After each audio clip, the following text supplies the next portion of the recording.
Hello dear friends, आज मैं एक बुक आपको दिखाने वाली हूँ जिसका नाम है इंसाइक्लोपीडिया ऑफ एनिमल्स। मुझे याद है ये बुक मैंने कराची यूनिवर्सिटी के बुक फेयर से ख़रीदी थी।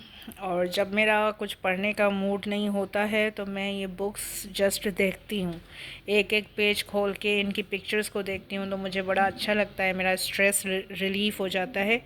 तो जो एनिमल्स की आप अगर पिक्चर्स देखें तो इतनी खूबसूरत पिक्चर्स हैं इसमें, इतनी प्यारी इलस्ट्रेशंस हैं। और हर एनिमल, हर तरह के जो एनिमल्स हैं उनके हैबिटाट्स, उनके एनवायरनमेंट और उनकी जो डिफरेंट उनके जो कैरेक्टरिस्टिक्स हैं उनके बारे में बहुत अच्छे अच्छे फैक्ट्स लिखे हुए हैं।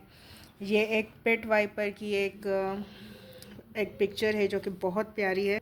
डियर फ्रेंड्स, पेट वाइपर्स जो होते हैं वो अपने शिकार को जो है वो उसकी बॉडी की जो है हीट उसके अंदर जो मौजूद होती है उस हीट को परसीव करते हैं और ज़्यादातर ये रात के टाइम पे शिकार करते हैं। अच्छा, ये इस पिक्चर में आप देख सकते हैं ये अफ्रीकन एनिमल्स हैं, ये ज़ेब्रा और वाइल्ड बीस्ट हैं।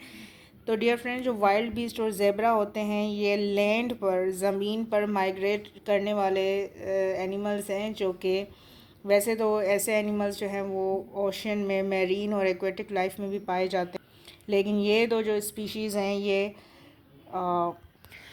1.5 मिलियन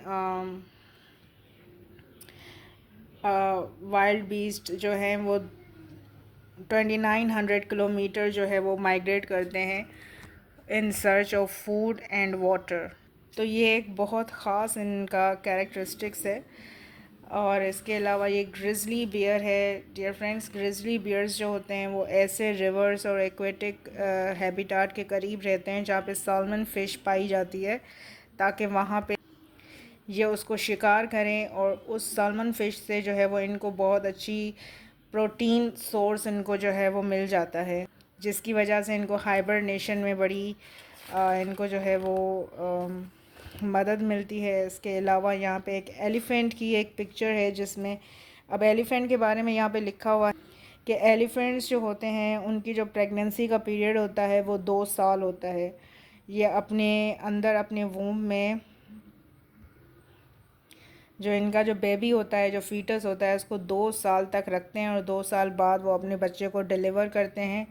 तो मेरे ख्याल से एनिमल्स में से सबसे ज़्यादा जो प्रेगनेंसी का जो टाइम पीरियड है, गेस्टेशन का जो टाइम पीरियड है, वो मेरे ख्याल से एलिफेंट्स का ही है। डियर फ्रेंड्स, ये हॉक्सबिल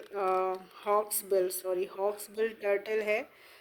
और जो टर्टल्स हैं जो उनकी स्पीशी डेंजर्ड है ऑल ओवर द वर्ल्ड, और उसके कुछ ख़ास वजूहात हैं, कुछ ख़ास रीजंस हैं जिसकी वजह से टर्टल्स जो हैं वो ऑल अराउंड द वर्ल्ड जो है वो एक इंडेंजर्ड स्पीशी मानी जाती है। उसकी सबसे बड़ी वजह यह है कि इनकी हंटिंग की जाती है डिफरेंट पर्पस के लिए। इनका जो शेल होता है वो बहुत सारी इंडस्ट्रीज़ में, बहुत सारी चीज़ों में इसको यूज़ किया जाता है। इसके अलावा जो इन्वायरमेंट में जो परसिस्टेंट ऑर्गेनिक पोल्यूटेंट्स वो होते हैं जो बहुत लंबे अरसे तक, ऐसे पोल्यूटेंट्स, ऐसे केमिकल्स कंपाउंड्स जो बहुत लंबे अरसे तक इन्वायरमेंट में रहते हैं और डिग्रेड नहीं होते या इन्वायरमेंट से वो ख़त्म नहीं होते। तो जो मोस्टली जो होते हैं वो लिपोफिलिक होते हैं। लिपोफिलिक का मतलब ये होता है कि वो लिपिड में डिज़ोल्व हो जाते हैं और बॉडी में एक्यूमुलेट हो जाते हैं। तो ये मेरीन एनिमल्स का जब एक्सपोजर होता है ऐसे पोल्यूटेंट्स से तो उनको उनकी बॉडी में वो एक्यूमुलेट हो जाते हैं, फूड चेन के थ्रू उनकी बॉडी में एक्यूमुलेट होते हैं। और फिर इनका जो एग का जो शेल होता है वो बड़ा फ्रेजाइल हो जाता है, जो कि फौरी मतलब थोड़ी सी भी ठोकर लगने से वो टूट सकता है। तो इनके एग का जो शेल होता है वो अगर फ्रेजाइल हो जाए तो फिर इनके एग्स, बहुत सारे एग्स इनके ज़ाया हो जाते हैं, जिसकी वजह से इनकी रिप्रोडक्शन में जो है वो फ़र्क पड़ता है और इनकी जो पॉपुलेशन होती है वो कम हो जाती है।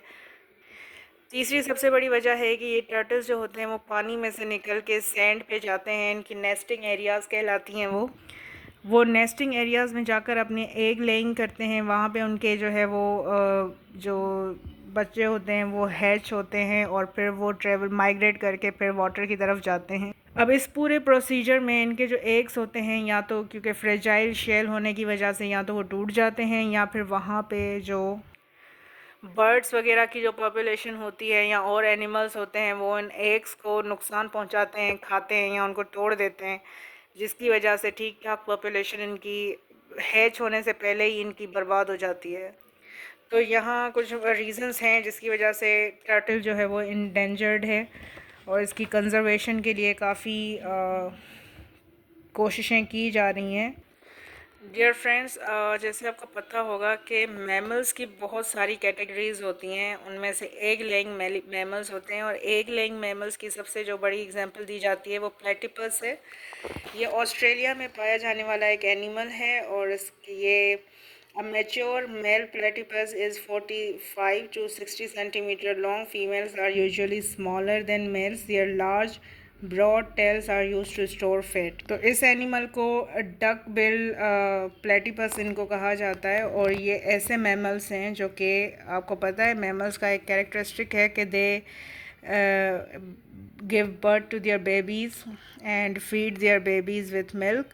बट कुछ ऐसे भी एक्सेप्शंस हैं कि जो एग लेइंग मैमल्स होते हैं, उनमें प्राइम एग्जांपल हमारे पास प्लेटिपस है।